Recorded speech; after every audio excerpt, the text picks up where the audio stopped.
Okay. All right. Hello. Hello. How are you? I'm well, thanks. And you? Great. Where are you? I'm in Bloomington, Indiana. Nice. And how is it? It looks very tropical there. If only it were. No, it's actually cloudy, gray, humid today. Aw. Hot, really hot. Aw. Well, maybe you could tell everybody a little bit about who you are, your experience before we jump in and talk about the communication matrix. Sure. I'm Kim Hurley. I'm a speech and language pathologist for the Forest Hills Special Education Cooperative, which serves public schools in Ellettsville, Indiana, and in Owen County and Spencer in Indiana. We are just outside of Bloomington, where Indiana University is. Awesome. And I've been working here for 19 years. I'll start my 20th year this year, and I work exclusively with kids who have complex communication needs. Yeah, and the reason why I originally reached out to you is because there was that thread in the post for new clinicians. What's one very important thing that they need? And you said communication matrix, and I said I need to talk to this woman. She knows what she's doing. So thank you for doing this and putting yourself out there. And it's cool. It's cool that you went and did it. And I think. A parent reached out to me this morning, and she lives in Singapore, and she said it's really hard because the therapists that she has in her small area, they really only know much about autism in terms of special needs. And I really think it's our job as adults that work with kids who have complex communication needs is to explore and educate everybody about the different therapy options and assessment tools that are out there to really help these kiddos. So that's kind of the aim of all these talks and goals and this podcast, to just kind of bring everybody together and kind of make the best practice scenario, I guess, for children, especially when you don't have so many materials and so much money. And why not start off with something free, Exactly. Yeah. I love the communication matrix because it's free. Yeah. I mean, our school corporation and our cooperative are fairly rural, so we don't have a lot of money at all. So we're often told, hey, you can't give them the Cadillac, you got to give them the Chevy. And I'm like, okay, well, let's go with what we can get that's free then. Yeah, totally. And what I like about it is, I originally learned about the communication matrix when I was interning in grad school from our vision therapist at our school. She had said to me, well, have you done the communication matrix in the child? We can cross collaborate and we could share our results together. And I didn't even know that there was a tool or an assessment tool that combined multiple disciplines together. So awesome. Yeah, it is pretty amazing. It's pretty diverse in what it looks at and the skills that it addresses. So it's really nice. And I love that, when you're logging in and you're doing it, it's like, okay, well, what is the diagnosed disorder? And it gives you a huge list of stuff that's just like, wow, I haven't dealt with that one yet, but okay, cool. Yeah, things to think about for sure. Yeah. So can you tell me a little bit more about the types of kids you work with? Maybe are they like AAC users? What types of AAC users? So I work with complex communicators. Most of the kids in our area have generally, they're diagnosed with autism or just cognitive developmental delays. Unfortunately, a lot of kids who have probably been exposed to substances during pregnancy and had some negative effects, but also, cerebral palsy. I've had septo-optic dysplasia, I've had actually 2 of those, which is really fun. Several chromosomal disorders, Down syndrome. I mean, you name it, whatever it is that puts the kid in a situation where they are not necessarily successful in a gen ed classroom. And especially kids who have issues with communication. I had a kiddo who was cerebral palsy, diagnosed as deaf when he was 4, cochlear implanted at 5. And I worked with him all the way through his graduation. It was really fun. Yeah, it was really neat. But anybody who's just got more complex issues than just, I have a language delay or a learning delay. So I would say a good third of my students are pretty consistent AAC users. I've got a lot of kids who are not speaking, and so we use whatever we can get with them. But then I've also got kids who are verbal for the most part, but just have a lot of pretty significant language delays. Okay. All right. Yeah. I mean, it sounds like we work with similar population of kids, and it's important to be diverse in our fields and knowledge bank, because there are, and what about this assessment that's cool that we both like is that it kind of does that for you. So it helps you. Yeah. So let's dive into it. I'm going to give you you have screen control. So if you want to pull up and share an example of what we're even talking about. Sure. I will pull up my screen. I'm just going to start with the homepage at the communication matrix. I'm good. I'm logged in. And go to an assessment. The assessment tab or the assessment tab gives you a lot of information about what you can and can't do, and get information about it. I'll go to my dashboard and just say that I'm going to start a new assessment. And I've obviously assessed quite a few, but I'll just create a new individual that we will call sample.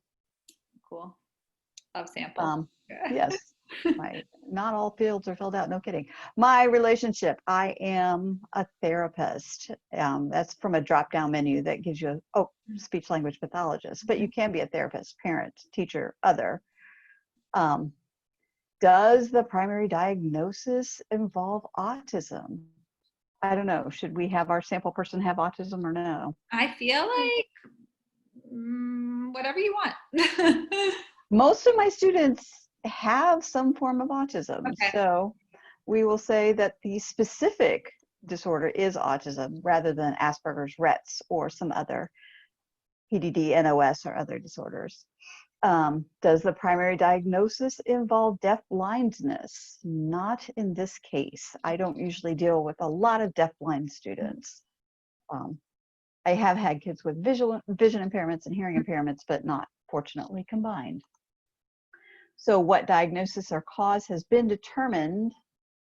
And there's a huge list here. I mean, just amazing. Yeah, there's everything from like I am going to go down to shaken baby syndrome. Okay. Because that's an available one.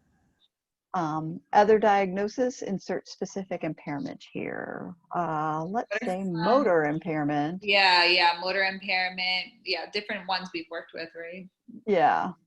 And any other information, I'm going to say I don't have any right now.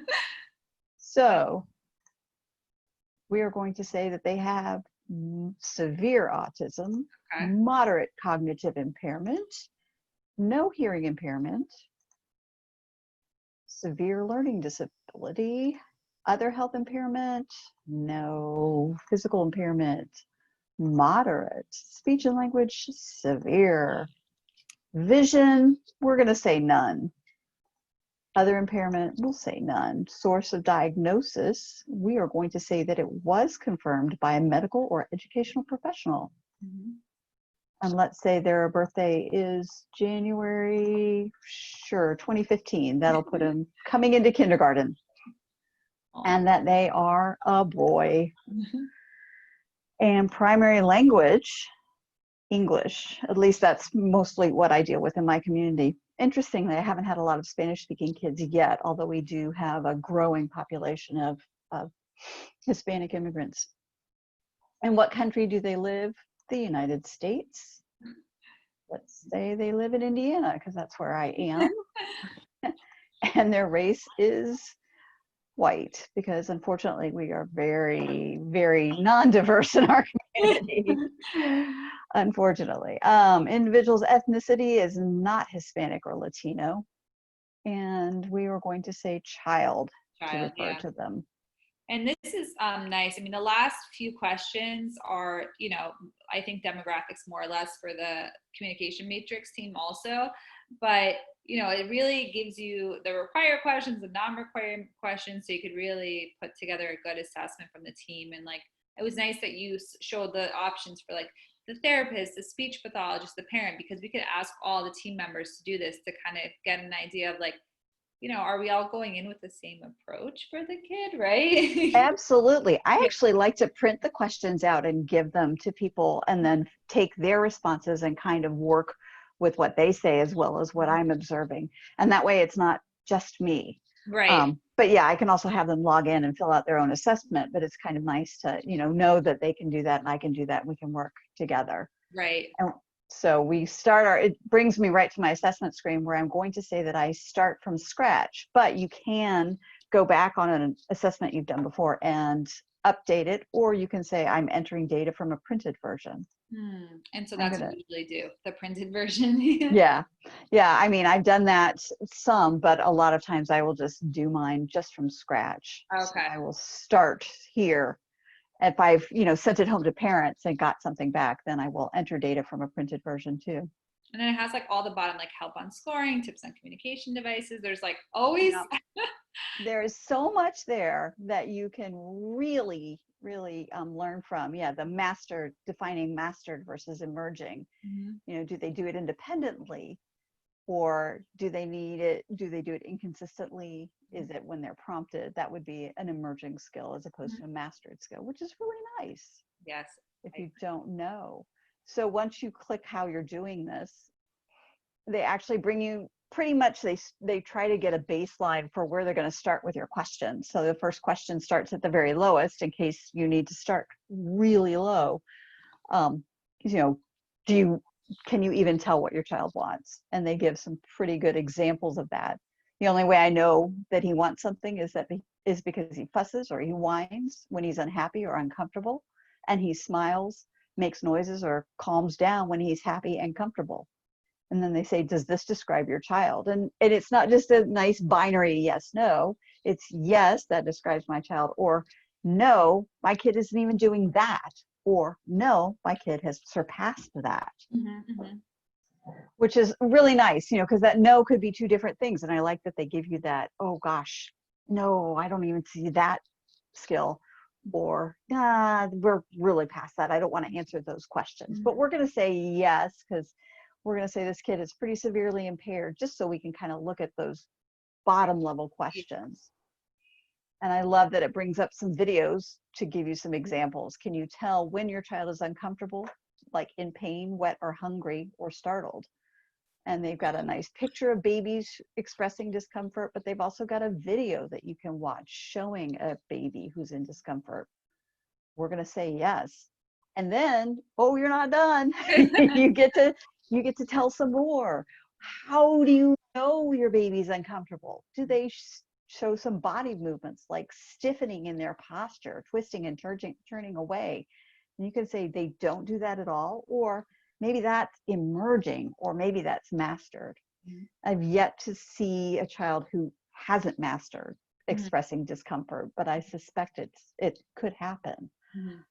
Lip movements like kicking legs and batting arms. We're going to say that this kid's doing that as well, and that they're turning their head back and forth. So they have those motor skills. Our sample child has those skills. Do they cry, grunt, and scream? Absolutely. And do they make facial expressions like grimaces? Yes. Yeah. And then in the comments, you could include some information that'll come out on that report. Yeah. To say these are specific things I see. I agree. And I think like some of our kids that I see that have maybe like locked-in syndrome, even like grimaces, we could see the, just even the eye movements, right? Like, yeah, this is not interesting. And so I'll kind of I would write that in the comments too. Yeah, you could say, if you observed a locked-in kid that, you see those grimaces, even if they're not really obvious, it's really subtle. Right. Yeah. So then we can say, can you tell when your child is comforted? And same idea. There's a picture and a video, so you can kind of see that, yes, we see that they're comforting. And I've actually worked with kids who struggle with this skill. So I'm actually going to say, no, my kid does not do this very well. They don't show me when they've been comforted very well, so they're not self-regulating. I did have a student who had that problem. Once he got upset, boy, he could not self-regulate. It took hours, literally hours, for him to calm down. Yeah. So does this child express interest in other people? Well, sure. We see a baby looking at their mom, in that classic pose that everybody loves, and then a video of a child and expressing interest in an adult. Yes, this baby or this child does express interest in adults. How do we know that? Again, do we see a change in posture? Yes. Do we see limb movements? Mhm. We're going to say they're emerging. They're starting to reach out, but maybe not consistently. Mhm. Are they using some early sounds, some cooing and some fussing? We're going to say that's emerging. Mhm.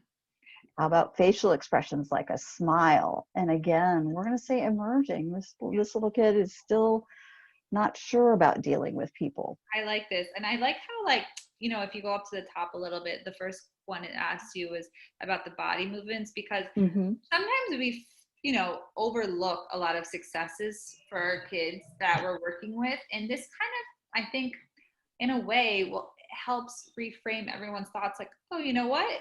This is a way that my child is communicating with me. I didn't realize that, like, Yeah, it's really helpful when you're really looking at that kid with really early skills, and you can say, no, I have seen some growth and some change, because before, this child wasn't really reaching out to show interest, and now they're kind of batting at me when they're interested in interacting, or they're kind of looking more at me to show me, hey, look, I'm here, let's play.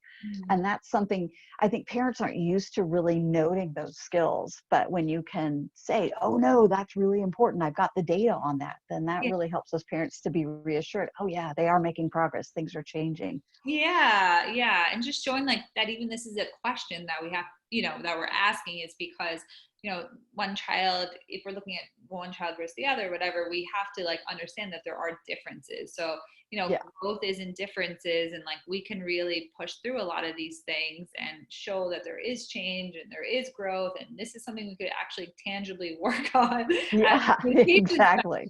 So, yeah. Right. So we would go on to the next question, and we've moved up a level. And you can tell because there's no picture up here. My child has control over their own behaviors, but she doesn't use them to try to communicate to me. She doesn't come to me to let me know what she wants, but it's easy for me to figure it out because she's herself. She knows what she wants, and her behavior shows me what she wants. If she runs out of something to eat, she'll just try to get more rather than trying to get me to give her more. Does this sound like your child? And again, you get the yes and the 2 no options. And we're going to say, sure, we've got some of that going on. Mm-hmm. And then again, you get more explicit questions in that. So can you tell if your child doesn't want something, which is a protesting? And man, I love protesting. It's my favorite skill. Me too. I'm like, you said no? Yes, no is my favorite word. Oh my goodness. I'm the same way. So we're going to say this kid doesn't protest. Okay. So that well, actually, most kids do. So we'll say yes, they do, but they're not very good at it. So they do the gross motor body movements. They'll turn their head away and back. They will shove and hit and smack. They'll kick, and they will move away, and they will scream, but they're not really showing you a lot of frowns or grimaces. Not a lot of facial expression there. And we might say, mostly when they protest, it's just kind of walking away. Mostly just walking away. They do the other things, but mostly they just walk away. I see that a lot too for the little kids with they work with a lot of littler kids that have autism. They tend to just drop things, walk away. Yeah, for disinterest. But yeah. What's nice is like even if you're not sure on the top and you click yes, you can kind of just see before you click no if these apply, and maybe it'll help reframe your thought too on, oh wait, maybe they are doing some of these. Right. Yeah. If I'm not sure, I'll say yes, because then if I get down to these options and I see not use, then I'll be like, oh, I guess that was a no. But at least then I've gone through the questions to make sure that it was a no. Right. And that helps me to make sure that I'm framing it correctly. Yeah. So we'll move on and we'll say, can you tell when your child wants to continue an action or activity that you have just stopped? Bouncing or playing patty cake or playing with a musical toy. And I love the picture of the kid rolling on the ball and the baby wanting to play patty cake with their parent in the video. Those are fantastic. And we're going to say no. If we stop something, there's just no sense of I can make that I have control over making that happen again. So my student doesn't do that. Can you sometimes tell that your child wants more of something specific, such as food or a toy? We're going to say yes. Bubbles. Oh, yeah. Oh, Maybe yeah. just one And or we've got two toys, right? Like, or one or two food types. So this would probably be more of that reoccurrence. Yeah. right. So do they approach the desired object? Yes. Do they move their head toward it? They are starting to, yes, they're going to get there. They're going to move their arms toward it. Yes. They're mastered that. We don't see any leg movements here necessarily. Not beyond, this one I always struggle with. It's like, are they kicking it and showing me that they're happy and they want more? Maybe, and then taking the desired item, absolutely. I think it's the age too, like kicking babies. I'm thinking like. Yeah, I know. I try to remind myself it's mostly babies when they kind of wiggle their legs. And then I think of, a 5-year-old probably not going to do that, but maybe you see some kind of bouncing their legs in happiness. So sure. Do they make some sounds to indicate that they want more? This kid, I'm not seeing any consistent sounds that they make to show me that maybe they want to keep doing something. But do they smile? They're starting to. And do they look at that thing? And they don't specify here, look but don't touch. So I'm going to say that it's emerging, that they're looking before they reach or grab. That's a good tip. That's a good tip. Yeah. Whereas, just because as you get through this matrix, later on they'll say, look but don't take. And boy, that's tough. Yeah. That's for a lot of kids. Inhibition. Yeah. Yeah. Does your child do certain things that attract your attention to him, even though she isn't purposefully trying to get your attention? And this is one where, a lot of people will be like, I don't know. If you don't know, say yes. Because you can always go through those questions. Gee, even with the video here, it's sometimes hard to know. Okay, well, how are they gauging this? Well, we can say, do they approach the person? Yeah, they're starting to kind of come to people that they trust. Are they moving their head toward that person? Or maybe, as the person enters the room, are they kind of looking toward them? We're going to say, yeah. Are they moving their arms like, hey? We're going to say we're starting to see some of that. Moving those legs. Yeah, a little bit, Are they making some sounds? No, we're not seeing that. Are they smiling? We're going to see some of that. Are they looking at the person?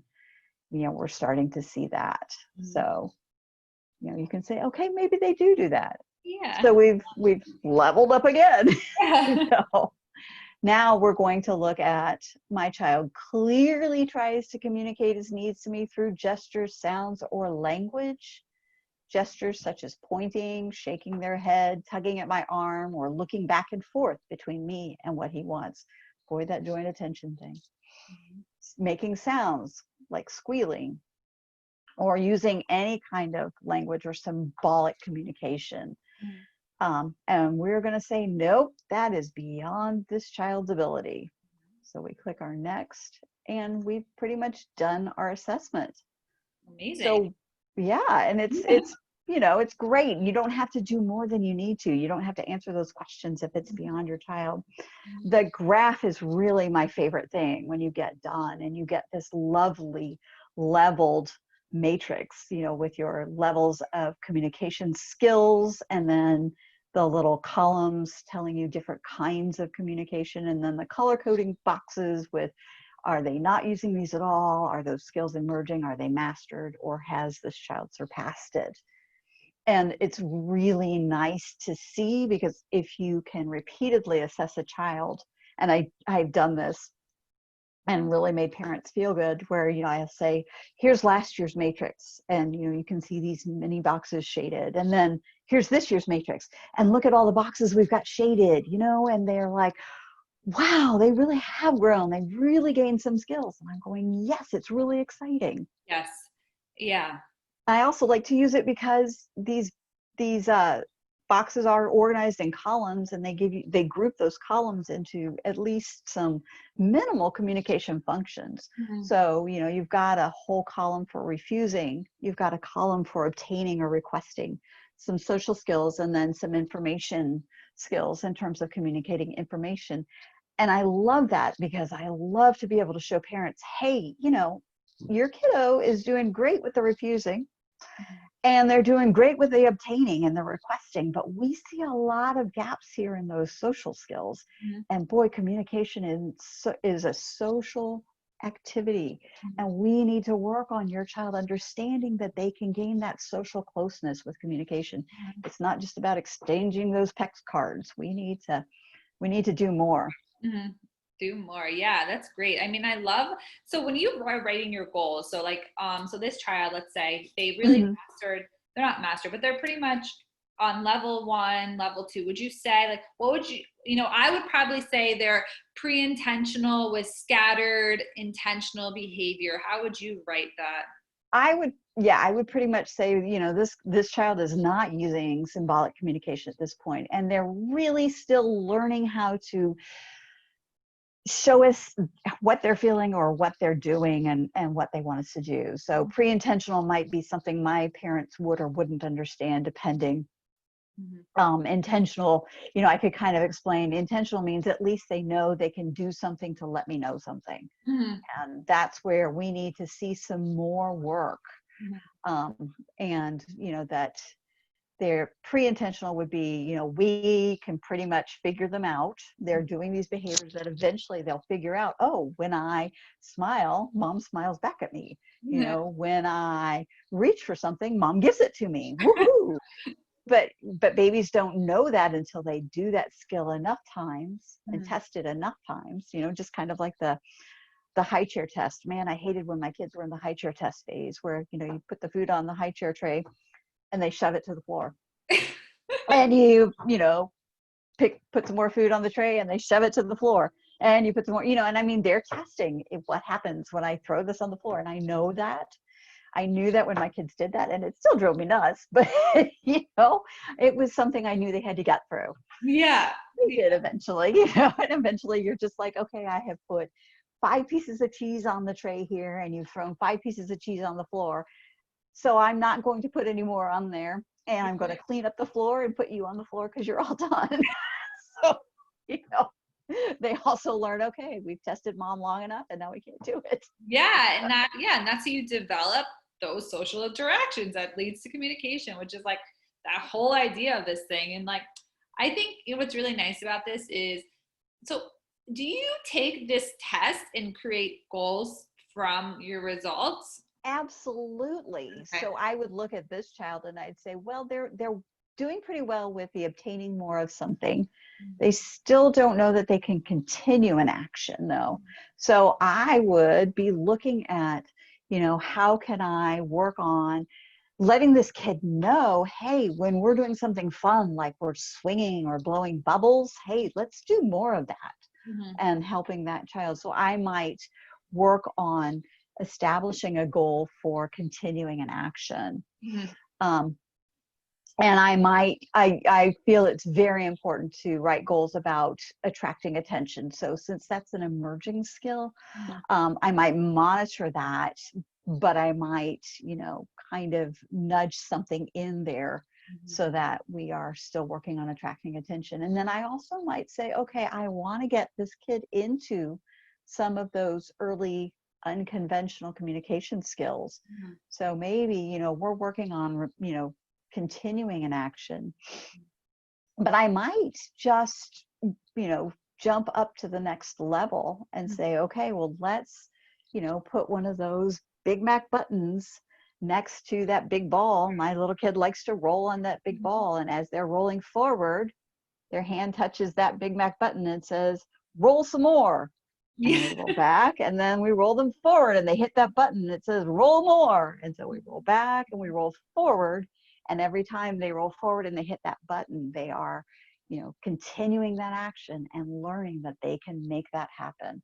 Yeah, that's awesome, Kim. That was super helpful. I feel like this could seem a bit overwhelming at first. And the way you broke it down was extremely, extremely helpful, I think, for all clinicians to hear, and how you develop your goals. And you're so awesome. And I could just tell you're so passionate about working with the kids that you've worked with for 19 years, seeing them through graduation and everything. Like that must feel really, really wonderful. It does. It does. Well, thank you so much for showing this. I mean, if you're interested in the communication matrix, it's free. There's also one section about, that we were talking about earlier before this call. You can actually go on the communication matrix, and if your child has a certain diagnosis or different ability, they have all sorts of ways for you to see how other children with that diagnosis or different ability are doing across the United States, which is amazing. So you can kind of look at and it'll help really guide you where your goals could be. And I like how you said, Kim, like, I just push them ahead one, as a therapist, that's a speech therapist. I know not all types of therapy do this, but for speech especially, we're always thinking like one ahead, Yep. So you always want to kind of give them the tools to go to that next level. I don't, especially if, like in our sample child, they had autism, and I don't like to get kids stuck at a level, and kids with autism are so likely to get stuck at a level. So it's like, no, let's pick the next one up so that we can at least plan for that growth.